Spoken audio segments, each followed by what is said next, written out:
Hello everyone, welcome back. We've been working on some mining and smithing in between the last episode and this one. Just happened to be coming here for mithril rocks and a shooting star landed, so I gathered 200 dust and turned it in. Got a nice amount of cosmic rune and astral runes, and I think like 50k or something. And some nice goldstone spirits that'll be nice to use later down the line. And stone spirits, for those who don't know, when you mine with them in your inventory while you're mining that ore, so with goldstone spirits you're mining gold, for every ore that you get a second one placed in your inventory, so it's a little bit faster to get ores, and that's what replaced all of the ore drops from drop tables. Is just these stone spirits. So I have a whole bunch of mithril ore. Should be enough, along with the daily challenge, to get me up to 40 smithing. So we got up to 40 smithing with that mithril ore that we mined in the coal, and then went ahead and got adamant and luminite for adamant bars. And I'm gonna smelt those and turn those into burial chest plates, I believe, plate bodies. And I'm going to choose to do burial just so that my mining doesn't balloon super far ahead of smithing, just because I want to use or make something with the bars that I mine in order to like make money or to fletch with them. I did making a bunch of mithril arrowheads. That'd be good for training. Fletching once we get to that point, as well as a little bit of ranged. But yeah, I don't want my mining to be 10 levels ahead of my smithing super early, so I'm just going to make burial pieces at the artisan workshop and get a little bit of extra XP out of the bars that we do mine. However, I do want to stop AFKing so much right now and do something a little more active. So I'm going to probably get my magic up so that we can then in turn go do some dungeoneering. I would like to get where is it?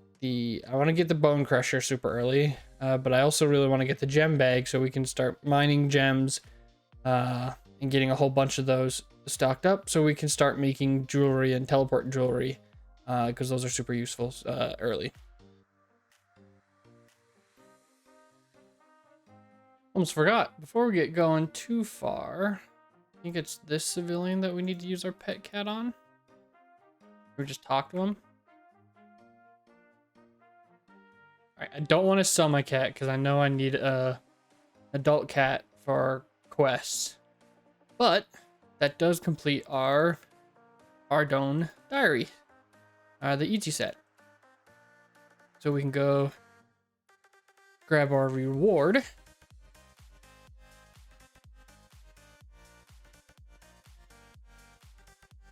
Come talk to Dr. Orban about the task system. And the easy diary has some pretty nice rewards. But the main one that I was looking for, throw that on herblore. Nice, got a nice herblore level. Is this Kandarin teleport? You don't need the cape on you in order to use it. The green teleports you always get, no matter if they're just passive and free and instant, so we can easily get out of sticky situations if the time calls for it. We also went to the trolls to get a magic level so that we can now use surge. So because we're about to do a handful of quests to get a little bit of magic experience, not a ton, but it'll also start knocking off some more quests for us. Hopefully we don't die during the dawn fight. That'd be a real bummer.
Cool. A little bit closer than I thought it was going to be.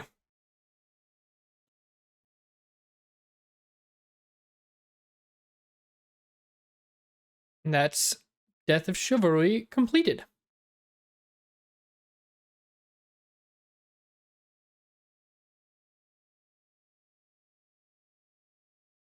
That is the reworked Rune Mysteries, Rune Memories, and Witch's Potion, which is now a sub-quest, all finished up.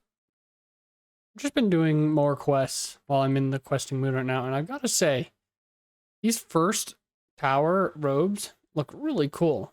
The color almost, like, the trim almost, like, glows on them, and especially when the lighting is dark like this, like in the Lumbridge graveyard, it's like really cool.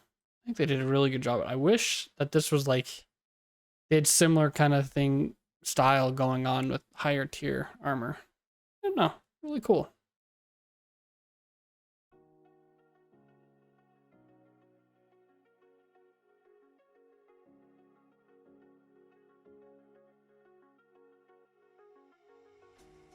Restless Ghost completed.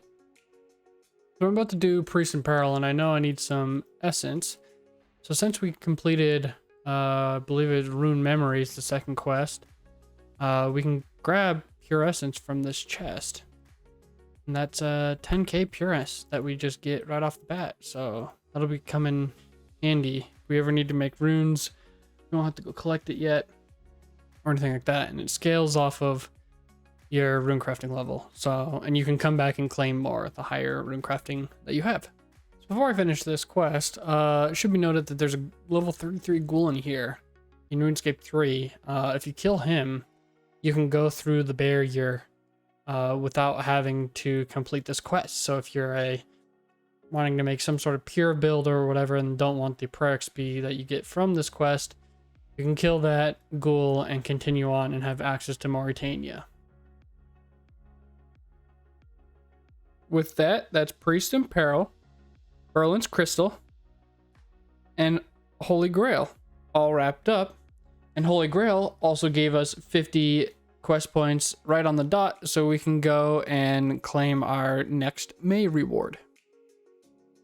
Kind of actually forgot that Holy Grail gave us so many defense levels, or so much defense XP. I was doing it for the prayer experience so that we can do the Nexus a lot more quickly. But let's grab our dice from May. Should be 250k coins and a easy treasure trail reward. Wizard robe skirt, which is another fortunate, which is good because we need to continue stockpiling those. So that's perfect. So we made a quick, I say quick, using that term very loosely, detour to come to Nexus and grab our 37,000 prayer XP. Basically what you do is you grab corruption from the center, and then you put them into the bowls, and you get prayer XP.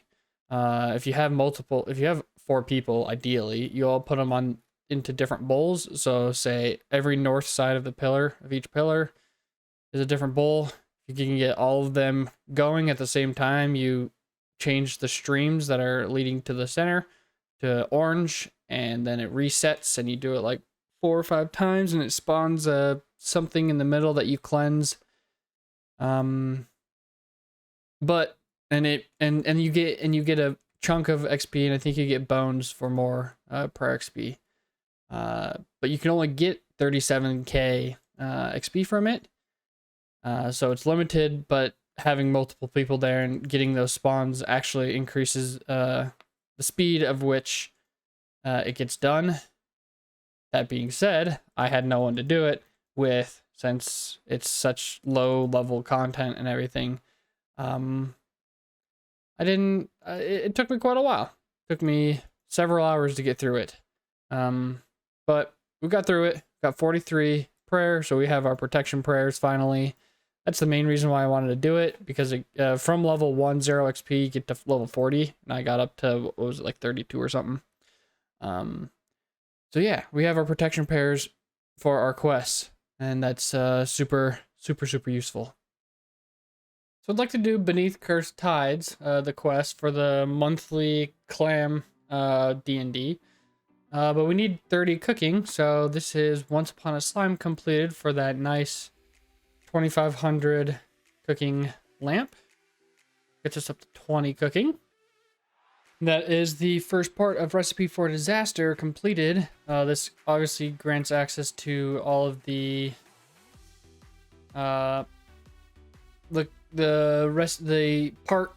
parts where we free all these characters. A lot of them give really good XP for low levels. Some of them have a little bit of requirements that we'll have to still get, but a lot of them give some pretty nice rewards, as well as working towards Barrow's gloves, which I know is kind of irrelevant later game, but it's a nice milestone to hit to be able to complete Recipe for Disaster in its full completion. Okay, so I just got done fishing. I've been AFK watching League of Legends and got quite a bit of experience. We went straight up to 40 with fly fishing. Got the trout and salmon, kept it all, and got lobsters up to 48 already. I think I'm gonna go grind out the levels that we need for Family Crest really quick. Or I say really quick. It's some crafting levels. Oh, I guess I was already there. Crafting levels and some magic levels. So we'll see how long it takes to get 59 magic. If it's taking too long, maybe we'll stop grinding it out. But I would like to use the cooking gauntlets to cook all of this, so that we're not losing out on experience by burning them. So it turns out cooking gauntlets don't actually work on trout and salmon. So we're just gonna use the Lumbridge cooking range here. Use that bonus for anti-burn and hope we get lucky. For some quick thieving experience, that is Hazel's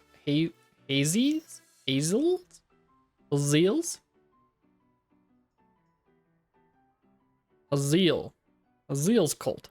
Azeel cult. I don't like that word. Anyways, the cult quest is complete for 1500 thieving XP. And that's buyers and sellers finished up for a little bit more thieving XP, but access as well as access to the Thieves Guild. And from Tiny Acorns, that's also done. Another 1000 XP, puts us over 25. So now we can go do some crafting for the last few levels of that. That's 30 crafting. Now it is time for Demon Slayer, the Golem quest, Shadow of the Storm, and freeing Evil Dave. Finished up. Along with 30 cooking, so we can go straight into Evil Dave's big day out. Well, I guess not straight into it. We need 30 agility. But I do want to get Evil Dave's big day out done, because it's a whole heaping load of herblore, magic, agility, and cooking XP. That's Evil Dave's big day out. A whole bunch of XP. Pretty great. And then that is Beneath Cursed Tides done, which was the whole point of this rather long excursion of quests and leveling, but that's perfectly fine.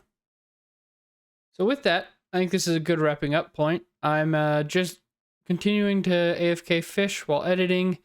I know I've said several different skills for AFK, but I keep finding different skills that I want to AFK, so I'm kind of doing a little bit of everything rather than just focusing on one skill. We made quite a bit of progress, quite significant progress. I got so many quests done, several important ones, including unlocking a monthly, as well as easy access to stew boosts. We got a huge amount of divination XP just by doing caches and a little bit of training while getting the cash buff, as well as getting our fishing and cooking up. I really want to start fishing at Menaphos, so that we can get our reputations up.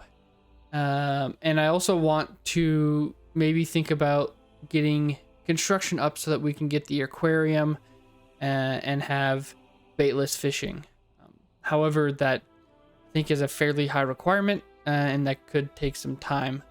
And that may not be our best course of action. And feathers and bait aren't that expensive to get, so it's not that big of a deal if we don't grab it. But with that, if you're enjoying the series, please hit the subscribe button, hit the notification bell if you want to be notified of when I post new videos. It greatly helps me continue to grow. Like the video, thumbs it up. Still wanting additional feedback of any sort, so you can leave that down in the comments. It also helps the algorithm kind of push these videos a little bit further. I do try to post all these new updates every Monday, so keep an eye out around that time. I am starting to get a few of these in the backlog, so hopefully when we get to the later game content, we can still push out weekly videos without having too much of interruptions. So thank you all for watching, and I'll see you next time. See ya.